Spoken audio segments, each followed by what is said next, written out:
this candle to symbolize Michael's presence among us today, not as something mystical or eternal, but as a reminder of the impact one human life can have on others. A flame is created, it burns brightly, giving warmth and light, and eventually it goes out. That does not make the flame meaningless. Its value is found in what it gave while it is burned. This candle represents Michael's time with us on earth, the energy he shared, the relationships he built, and the moments that mattered in life. As long as this candle burns, we hold our attention on remembrance. Uncle Michael had quite a big love for a variety of music. We're not going to play it because we will sit here for 3 days. I'm going to read to you. Michael loved music and he particularly enjoyed listening to Cat Stevens, to his music, everything of him. He always had conversations with Rob, his neighbor, about the life and the music of this remarkable artist. He particularly enjoyed attending jazz festivals in the south of France. He saw big names like Sting, Tracy Chapman, and Toto, among others. We will now listen to one of his favorite tracks, which he often played at home. But we're not going to play it, it's a little bit too long, and then you're all starting to cry. And this is a celebration, a good remembrance. Just look at him here. This is him. This was him. This is what he will be. Reflections from friends and loved ones. We will do it now. I just want to ask each and every one of you that's going to do a short, what do you call it? A little speech. Just for 3 minutes, please. Not longer than that, because I have to read quite a lot of small, short letters and one long one that we have to read. So I want to call Kenneth van Staden and come and do. Then I think you must stand here.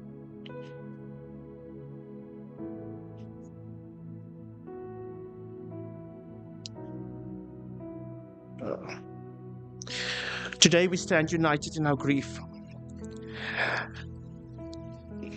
Finding the right words is not easy because the loss is so personal. Mike touched each of our lives in a powerful way, leaving behind a legacy of kindness, generosity, and a genuine care for others. He will be remembered not for what he did, but for who he was. Mr. Mike, as many fondly called him, had an easy warmth about him. His laughter, his smile, and his ability to make people feel truly seen, created connections that will never fade. He had a way of showing up for people, often without fuss, always with sincerity. Michael lived a full and adventurous life. I was blessed to share a beautiful life with him, one filled with unforgettable moments and incredible travels. We explored places, cultures, and stories together, and those memories will forever live in my heart. He had a deep love for Nigeria, and during his time at Ushaka Cement in the north of Nigeria, he was honored with the chieftaincy title, Ubandawaki, meaning the leader of the cavalry. It was a recognition he carried with humility and pride, and it meant a great deal to him. I also like to thank PJ,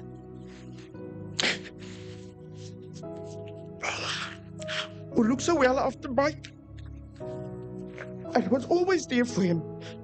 Mike often jokingly said, he often jokingly referred to PJ as his boss or Sister Steinberg whenever PJ gave him medical advice. But it was a title of affection and respect.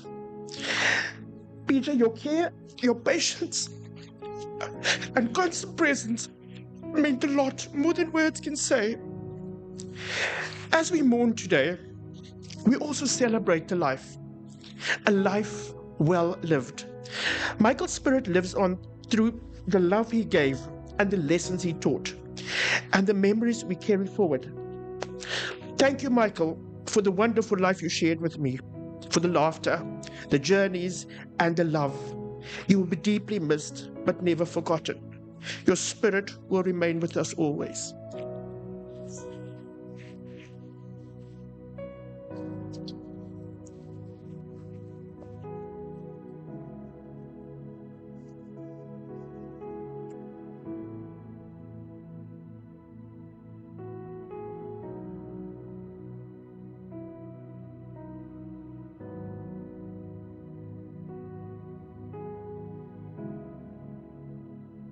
And now I will call a friend, a speaker, Mabel and Peter Greer. Are they here? Oh, sorry. Oh, yeah, yes, I remember. Thank you. I'm glad that you came. Good afternoon, everybody. Calm down, calm down, calm down. Calm down. It has been a privilege to have known Mike for nearly 40 years. Our session began as most do in Nigeria, following a business connection.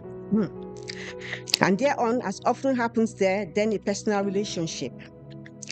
In this instance, he became our extended family by attending our wedding in 1991, and considerately surprised us with a wonderful Chinese carpet as a wedding gift.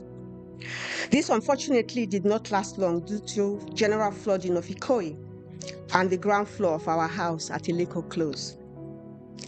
Our honeymoon was first spent in Paris, but then in Antibes, courtesy of Mike.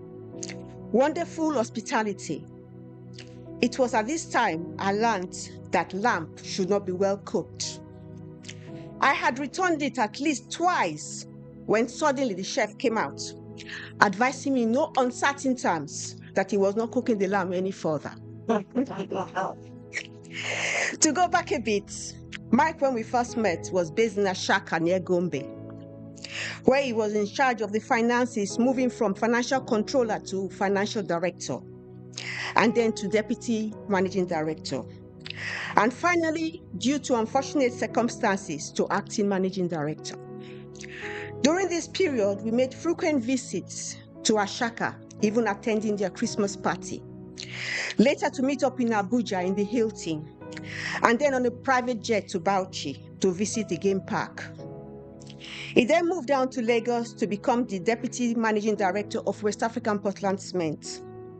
By this time, we had 2 children, Samantha and Alex, with whom we did the honor of being Alex's godfather, attending the ceremony in the UK to do so. In those days, it was very necessary to own a boat and a hut at Ibeshi. A boat was acquired and a hut a little further up the beach from where we were situated. Frequent visits were made to both on Sundays. Mike also became a stalwart member of Quarry Club, which met most weeks and began for most with a strong gin and tonic, of which more are known. Mike was outstanding for his hospitality in the north, then in Lagos, France, and of course, laterally here in South Africa. We will not recall his usual opening remarks when profiling AG&T. Was that a double or a double-double? Few people refused the challenge, and of course, it did make for a relaxed start to the evening. We had so many happy memories with our time with Mike, not least when he entertained our whole family at Port Alfred for Christmas in 2019. It was also this time that my son-in-law, Raphael, proposed to my daughter, Samantha. Sam would like to say, Uncle Mike was incredibly thoughtful, endlessly generous. I will always be grateful for the kindness he showed in helping us create one of the happiest moments of my life. Thank you, Uncle Mike. A year or so ago, when he organized for us with friends, Martin and Rachel, for a round trip from Cape Town to Franschhoek, Knysna, Cape St. Francis, Port Elizabeth, and not forgetting the visit to the lemon farm, and finally home to Port Alfred. Perhaps better known as the oyster trip, not a day passed that they were not consumed. What a wonderful person and a friend you've been to so many people. You will not be forgotten. South Africa will not be the same without you. Rest in peace.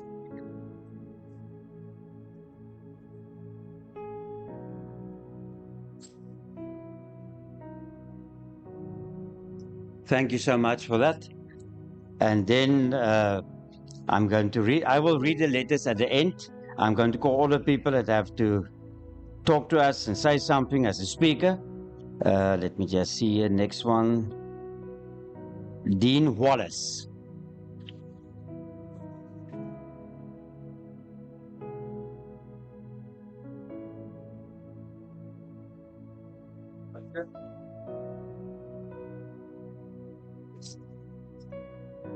Good afternoon, everybody. I've asked my partner to come as backup. We've prepared this speech together, and in preparation of the speech, we came across a delightful poem that we'd like to share with you at the end of this, and I'm going to ask Pierre to read it out to you. I break down often when emotional, so if I break down in big sobs, don't panic. It's quite normal. It happens often. So let me go and see. So we met Mike for the first time about 5 years ago when we moved to Port Alfred, and we met him at a cocktail party. And those of you know Mike will know he's quite difficult to get to know at first. But we chatted to him, and we met him again, and we chatted to him again, and we heard some stories. And with Mike, you sometimes heard the same story several times. And after hearing these stories, we suddenly realized that Mike, this was actually a man of real substance. He really enjoyed the good things of life. You know, when it came to food and drink, nothing but the best was for Mike. Very particular about what he wanted. And he was extremely generous and lavish in his entertainment. He did a lot of entertaining, and it was lavish, and it was really, really amazing. Mike lived, I think, a very full life. We heard many stories I can't imagine it, but Mike managed a hotel in Scotland. And I remember the one client who liked his steak, walking rare but not dead, or however you pronounced it. And that funny Scottish accent. Crispy on the outside, bleeding on the inside. And his insights of his time in Nigeria were amazing. Obviously, as everyone has said, he spent a lot of time there. He loved Nigeria. Some very amusing stories of the delicate relationship building that one has to do in Nigeria and how successful he was there. He also spent a lot of time, as we know, traveling around the world, a huge circle of friends all over the world. And even in his latter days, when he was not well and getting older, he was quickly on a plane to go and visit this one here and visit that one there, and very often entertained by people that he'd worked with in his earlier days in Nigeria, for example. So he touched a lot of people all over the world, and I think he'll be loved and missed by many, many people. I just want to make sure I'm not leaving anything out here. Over the last couple of months, a mixture between the cancer and the treatment started taking its toll. Gradually, one by one, told you it's going to happen. Gradually, one by one, the things that he held dear were taken away from him. But he was always stoic. We never could believe. You'd say to Mike, how are things going? It was always, I have good days and I have bad days, but today is a good day. We never, ever heard him complain. So he was stoic right until the end. And I think just in conclusion, to you, Kano, you've been with him for many, many years. You'll miss him greatly. And to PJ, who's really so important in Mike's life over the last few months, I'd like to share the words of this poem that Pierre and I chose together. And Pierre will read it out so that you get it uninterrupted all the way to the end. Thank you.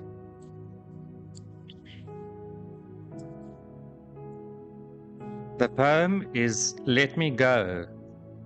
When I come to the end of the road and the sun has set for me, I want no rights in a gloom-filled room. Why cry for a soul set free? Miss me a little, but not for long, and not with your head bowed low. Remember the love that once we shared.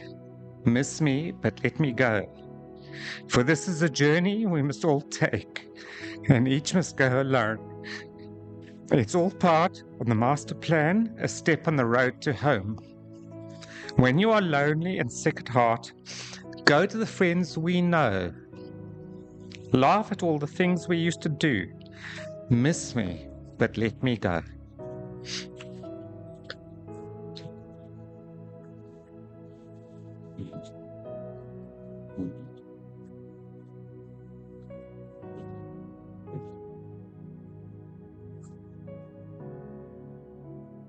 And then Jack and Muriel. It says the speaker. It's the letter order we have it. Yeah, I said it. Yeah, and letter. Is there anyone that I missed out? Tam. Ekskuus. Ek het nou nie lekker gekyk nie. Sê jou naam mooi. Tam. Alright, nou kom. Daar's dit.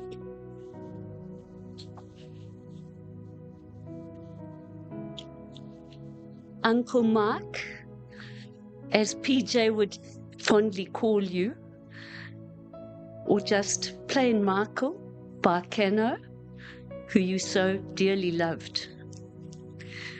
Our beloved Marky Mark, maybe your number plate definitely best describes it.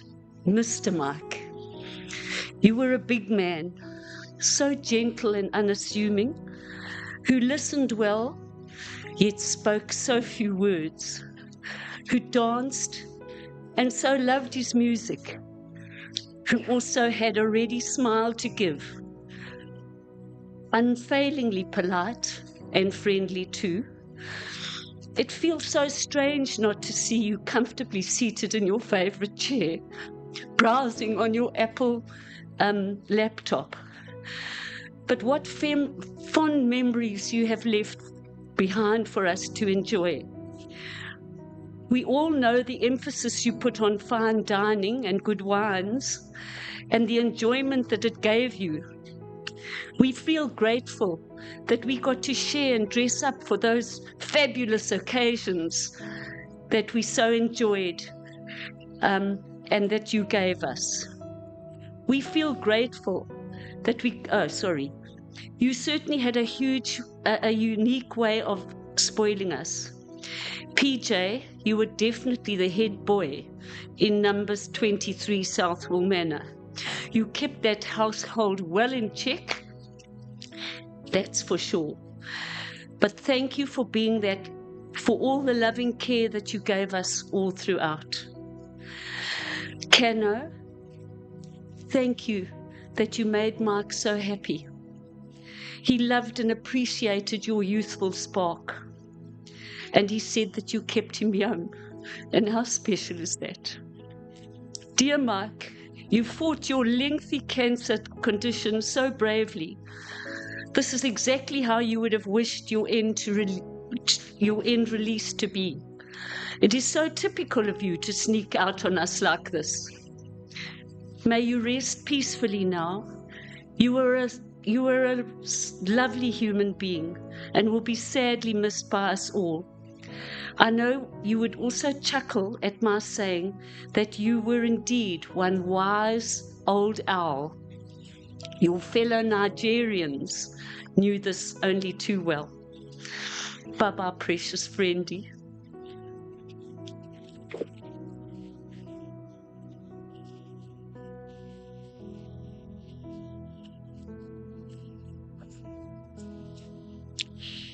Now I'm going to read some letters, and first one that we're going to read, I'm going to ask Dean and to come and read it. This is written by Joe, his niece, but you must read it in full. That's why I ask you to do it. So tenses and everything is correct, but please read it. And then it's long, but you have to read the whole thing. This one, yeah. So apparently I failed on our first attempt, so Daniel says I've got to repeat it. He's given me something which might be slightly easier. So, yeah, let me go. Many people may know Mike as their friend or colleague, but I know him as he was my family, my dearest uncle. How do I sum up my uncle? Well, I'll start by telling you that he wasn't known to my sister and I as Mike or Michael, but instead always as Uncle Mike. Even in our late 40s, we still called him that. In fact, all our friends also knew him as Uncle Mike. Funny, it's still here as well, isn't it? Huh? And called him so when speaking to him or indeed about him. My relationship really started with my uncle when I became a young adult. He generously left my sister and I stay in his apartment in Antibes in the south of France. Pronounced right, huh? Okay. When we stayed there, sometimes he was there and sometimes he wasn't. But it didn't matter if he was there, as his company was so easy and relaxed. In fact, I can absolutely see the resemblance of his character with that of my Gran's.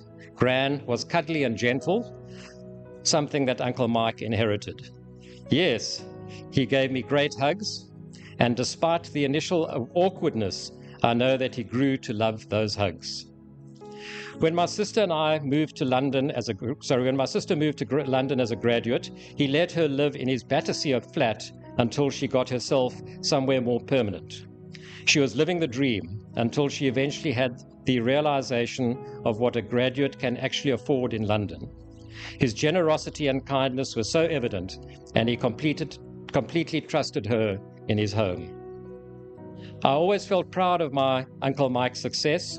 Both him and my mum grew up in Hartlepool in the northeast of England and moved away to pave their own way in life, ending up both doing incredibly well. Hartlepool has, however, always remained in Uncle Mike's heart. Uncle Mike studied hard and became an accountant and made his way up the corporate ladder. Despite his Northern English roots, he was never going to be a home boy. In fact, quite the contrary. He had travel in his soul, and I think we can all testify to that. After initially working across Europe and the UK, he later moved to Nigeria and spent much of his working life there. Africa was in his bones, as was the south of France. He loved both. I've never been to South Africa, but I have, because of Uncle Mike, been to Nigeria. I was a mere 11 years old when he paid for my family and I to stay with him in Nigeria for 2 weeks. I have many wonderful memories from my time there and was so grateful to Uncle Mike for showing me such a different world. Because of Uncle Mike, I also fell in love with the south of France.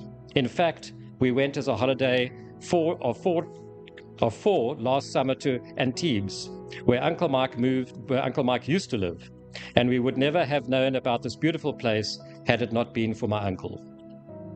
Uncle Mike loved cooking and good food and wine. It's funny how that comes across a few times. I can't blame him there.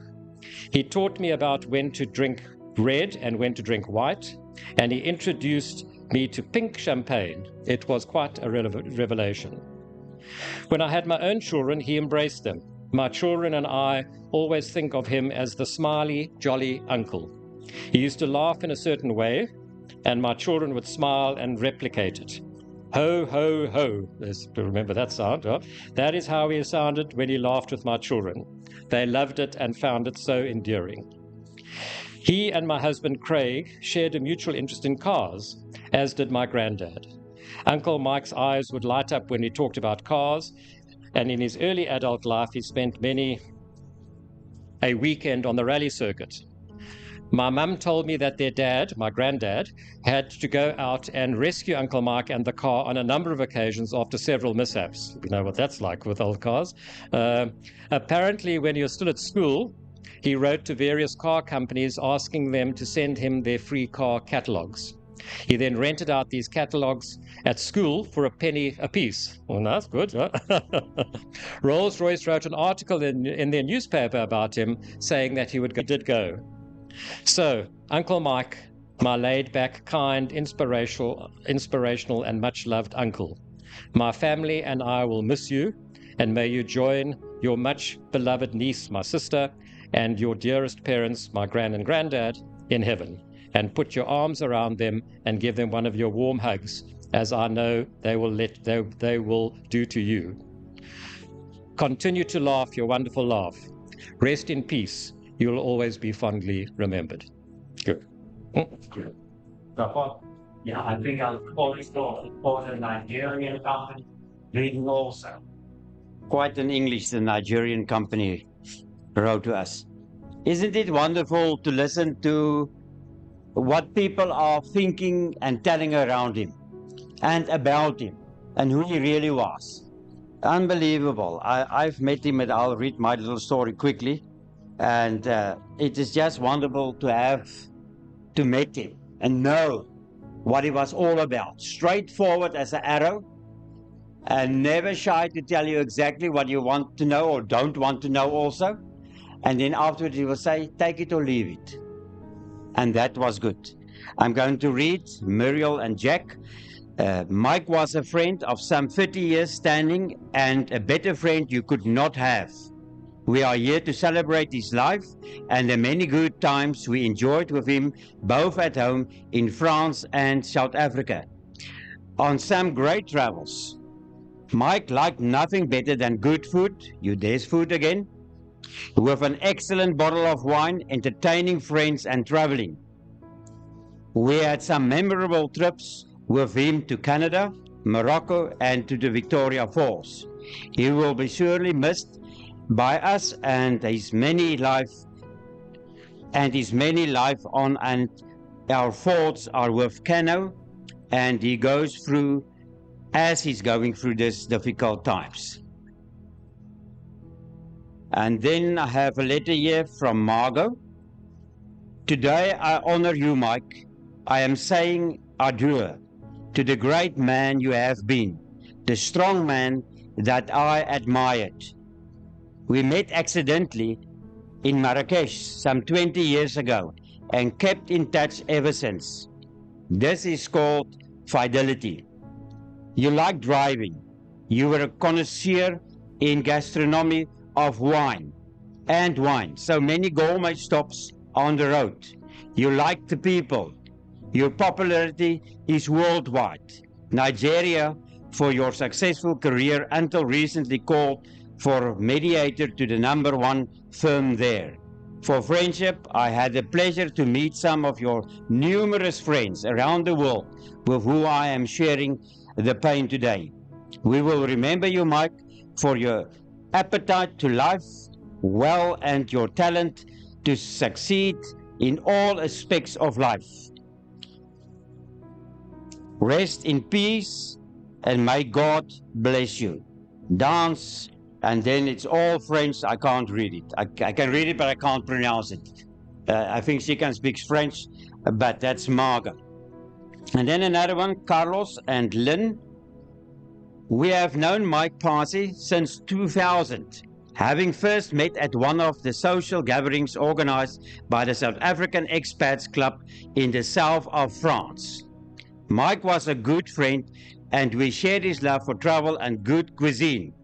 Again, fine dining at its best with lots of fun and laughter with friends from all over France, UK and South Africa. He was a great cook as well, and Carlos loved his famous Pantenon bread and butter pudding with the extra dose of grappa. He liked his grappa, don't you worry, which was also a specialty dessert. Took a long time to prepare and bake. We would really savor each mouthful together. Well done, Mike. Your recipe is still enjoyed in our home in Tour. In fact, I had made it for Christmas as a dessert, inadvertently toasting you before your final departure.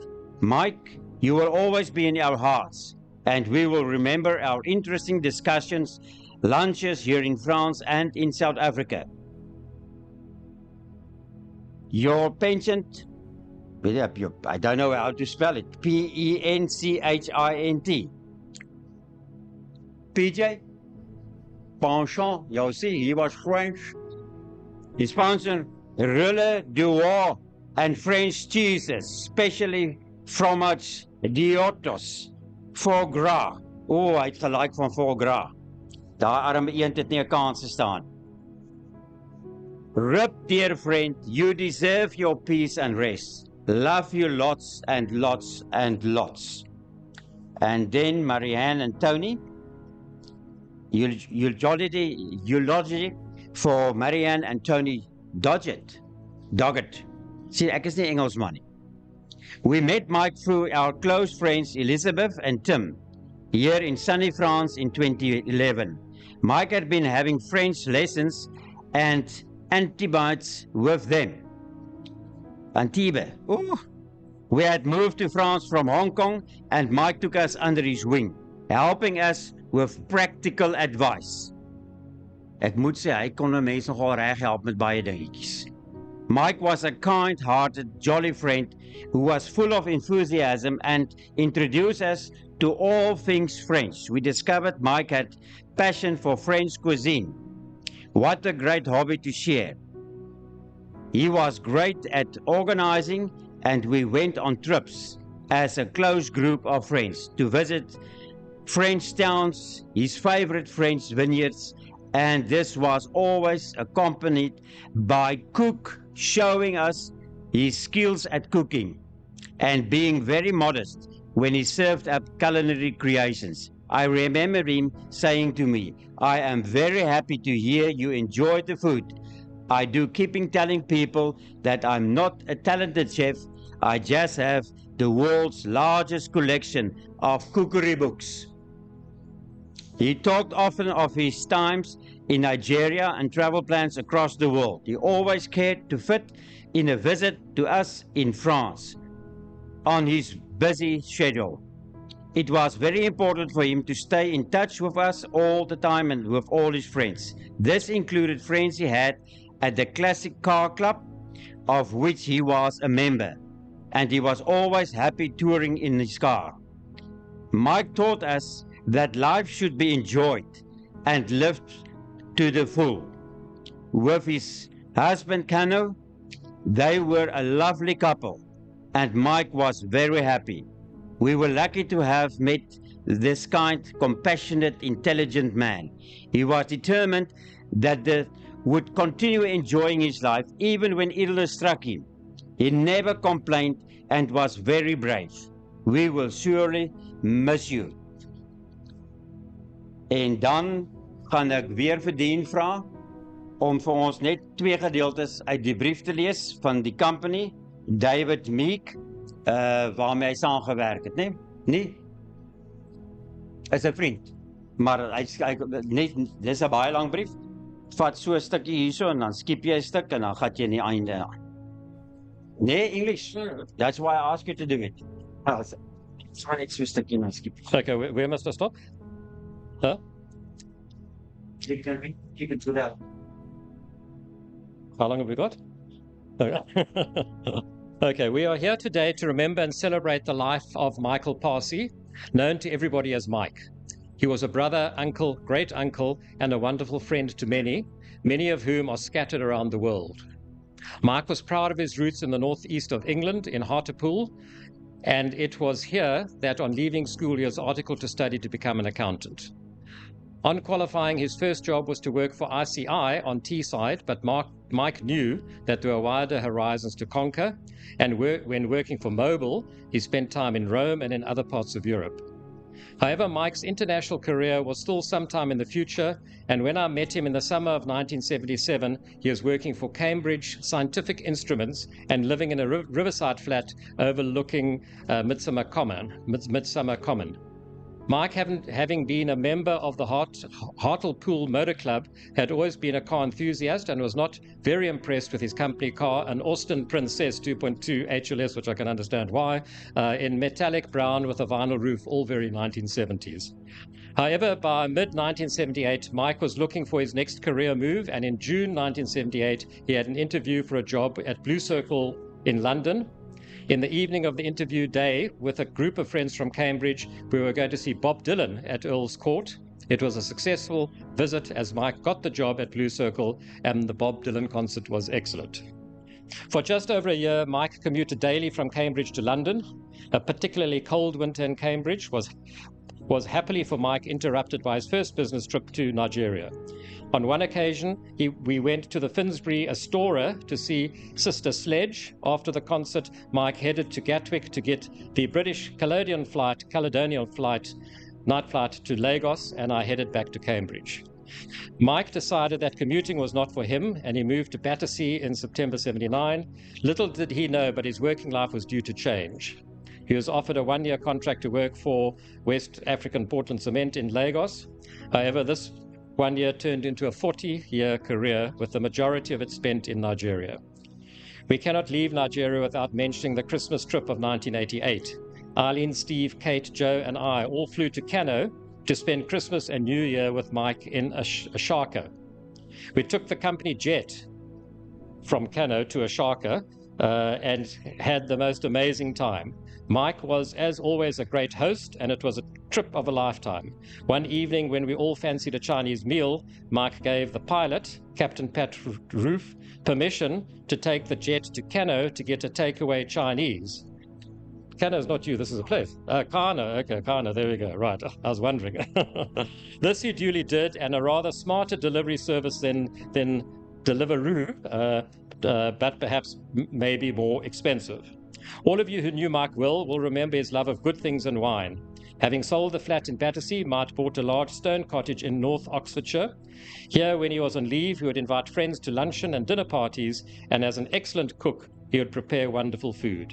His favourite phrase was, "Just off to Oxford to pick up some French tarts."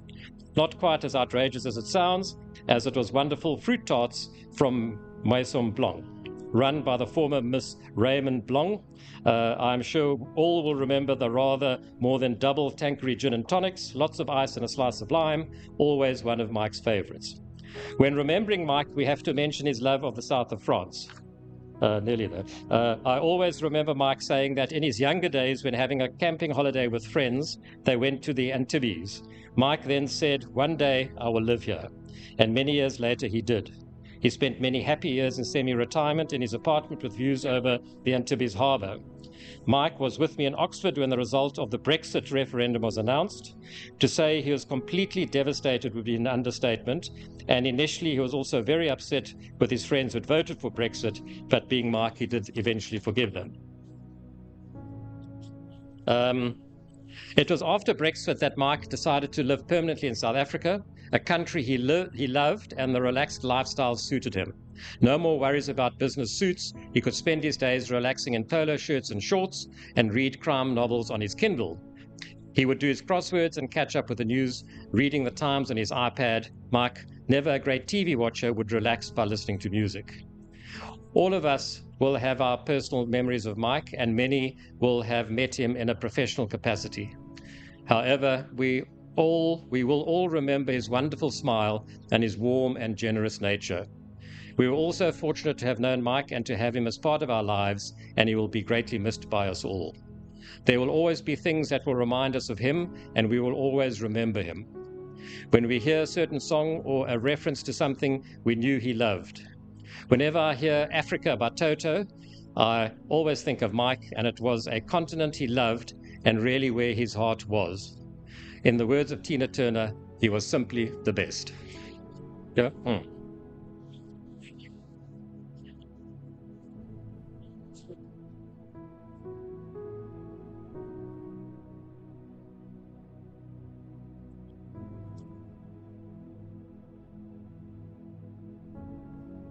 There's a few more letters, but we're running out of time.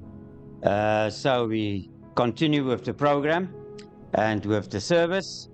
Now I want to ask you to have a silent moment. For a minute or two, we now take a brief moment of silence. This is a time to remember Michael in your own way, to think of a shared memory, a conversation, a smile, or even an unfinished sentence, just for a few moments.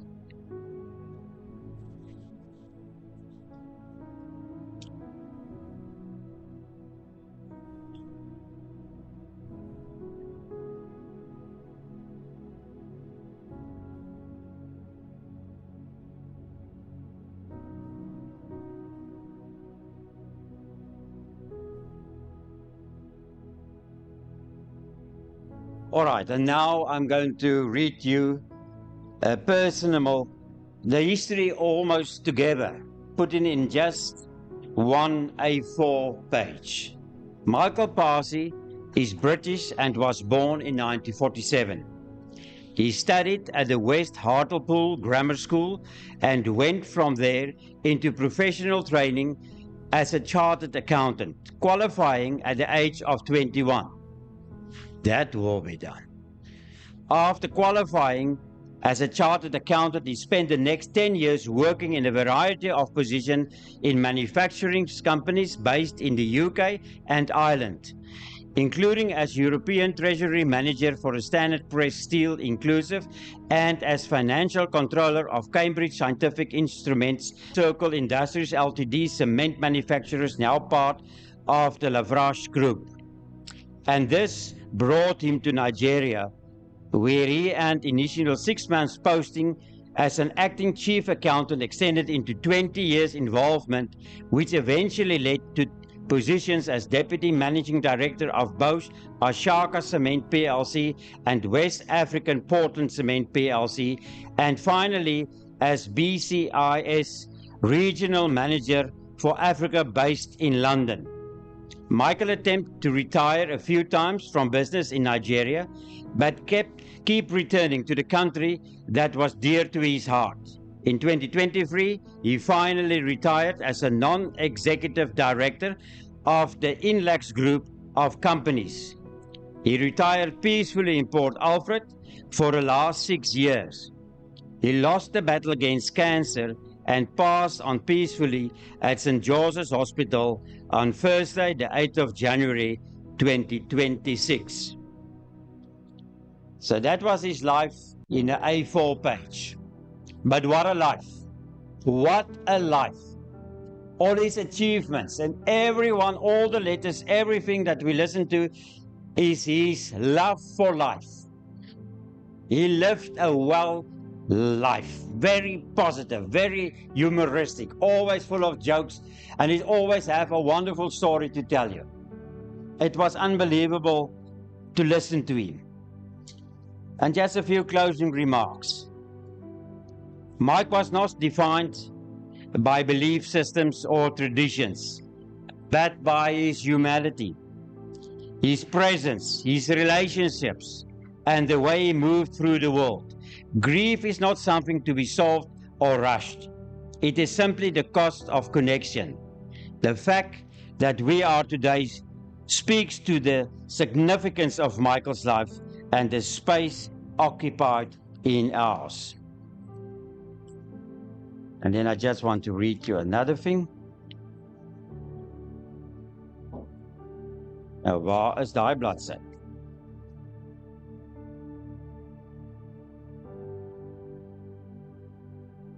Ja. Daar sê.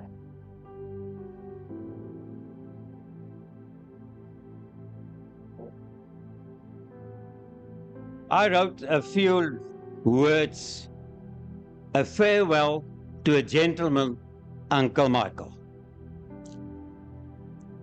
Uncle Michael, as we all loving called him, entered my life through my dear friend PJ, who served as his caretaker, his personal chef, his private secretary, and trusted right hand during the last years of his life in Port Alfred. From the very first moment I met him, I realized I was in the presence of a truly formidable man. His knowledge of life, of people, history, language, and the world was nothing short of extraordinary. I could sit for hours listening to his stories, each one told with passion, enthusiasm, and a sharp wit. His Oxford English was crystal clear, precise, and elegant. Spoken effortlessly, not like me, without a single misplaced word. It was a privilege simply to listen. I was deeply honored when Uncle Michael proved my latest poetry collection, as well as several academic papers I had to present to the University of Oxford. With great care, he corrected words, added commas, and restricted paragraphs. And then he always said to me, it will make more sense. He would say gently, always with a pencil, never a red pen. he would circle what is called rather awkward word choices, and then add with characteristic kindness, "Please, Daniel, do not change anything if you do not want to, but it will be read better." His guidance was never forceful, always respectful, always wise. What I will remember just as vividly was the softness of his voice, a quiet authority that needed no volume. This was a man who had been a leader, a managing director of major cement companies in Nigeria, and a man who met kings, prime ministers, and world leaders. He even met the now King of England, Prince Charles, and Lady Diana, though he always referred to them with a wide smile as "those lot." I can just hear him, "those lot." He was not particularly fond of Prince Charles and had never hid the fact. Uncle Michael was fluent in French and adored French cuisine until his very last day. PJ ensured that every meal was prepared with excellence and care. One glass of wine, while I was there, never more. Always seated, that was interesting, he was always seated properly at the dining table, never eating on his lap. He was far too sophisticated for that. He will just not allow that. I will always remember that. We are so easily just sit down and start eating and grumbling away in front of the television. He was always sitting down. As illness took hold on cancer treatments, changed his sense of taste and smell, both PJ and Uncle Michael adapted together. They understood each other without words. Often a single look said everything. They both knew what was coming, and they faced it with dignity, honesty, and quiet courage. Uncle Michael was and will forever remain one of the most beautiful human beings I have ever met. A true gentleman in every sense of the word. He will live in my memory and in the hearts of all who were fortunate enough to know him. May you rest in peace, Uncle Michael. And I say, stand still. Here passes a real gentleman. And I will say, I salute you. We're almost finished. Ek also baie papier hier. Papier.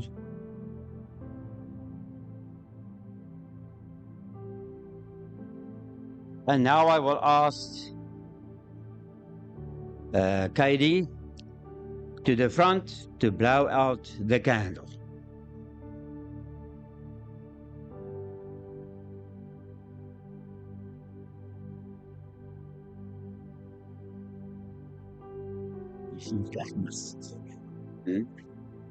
Yeah.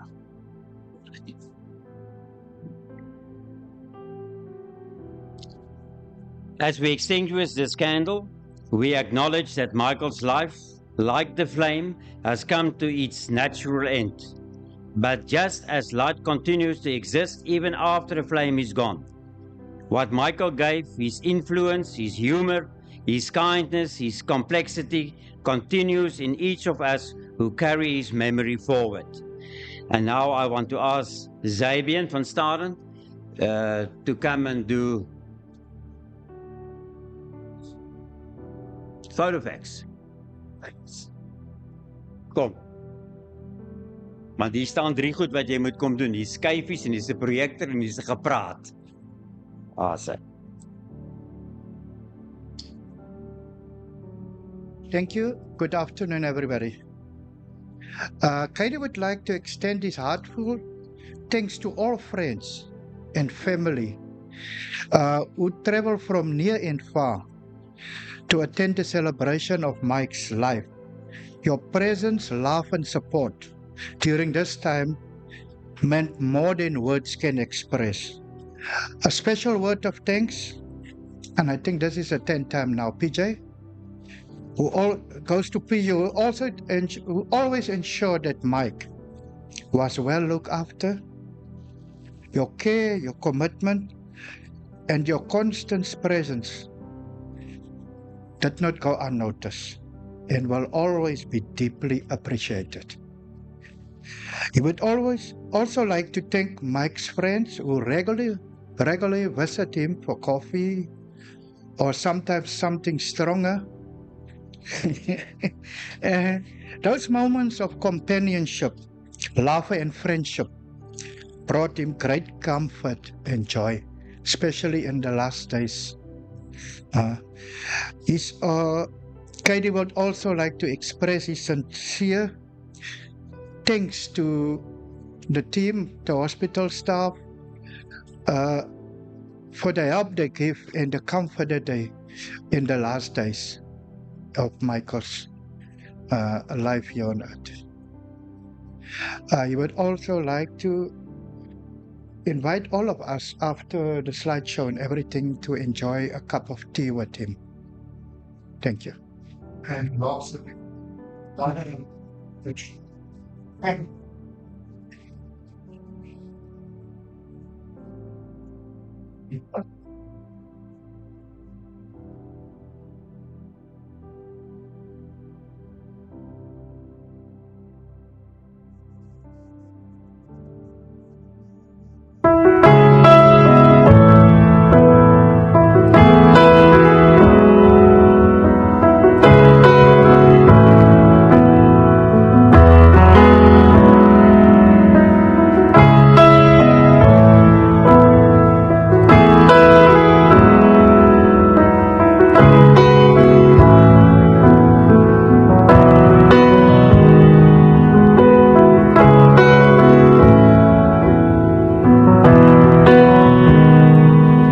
Well, they say people come, they say people go. This particular diamond was extra special.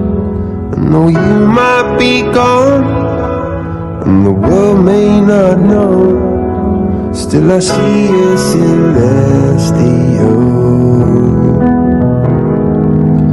and I should, but I can't let you go.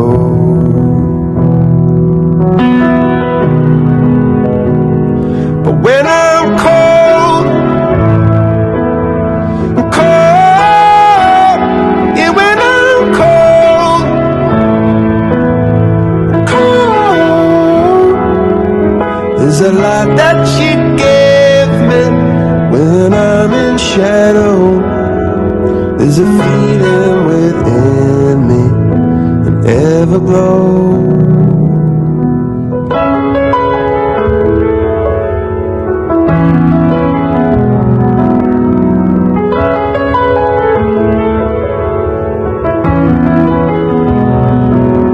Like brothers in blood, or sisters who ride.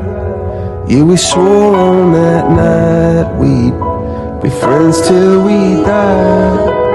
But the changing of winds and the way waters flow, life is short as the falling of snow. And I'm gonna miss you, I know.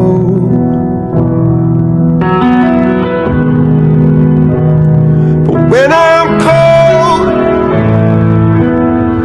cold in what I wrote, so I know you're always with me, and the way you will show, and you're with me wherever I go. And you give me this feeling, this everglow.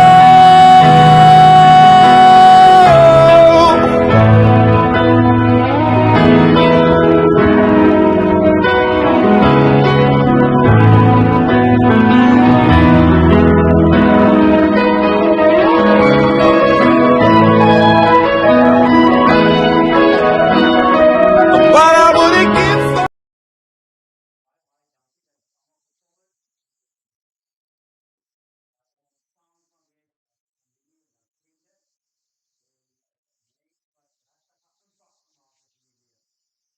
Hetzelfde, ek kan dit nie anders doen sê nie. Dit is nou maar 'n dominee. En dan het nog 'n dokter en sielkunde ook, so werk ook met die mense wat nie lekker is nie, soos met ons almal en myself, ek kort ook een, en dan sê ek ook met die ons nou hier, weet, eet nou.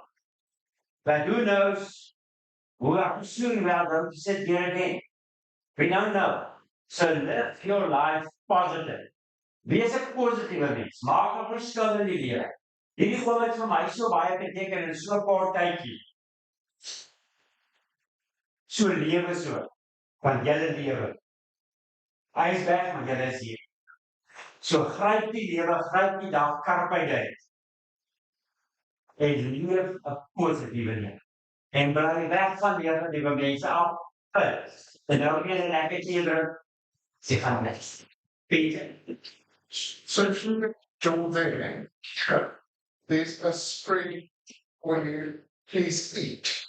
So we may become but where we conjure forward things as we are depression.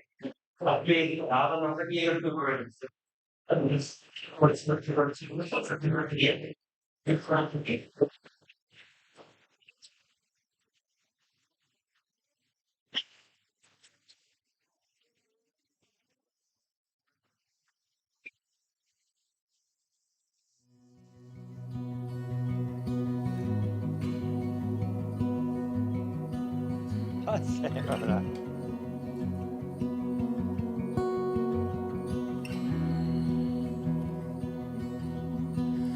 All my words fall short. I got nothing new. How could I express all my gratitude? I could sing these songs as I often do, but every song must end.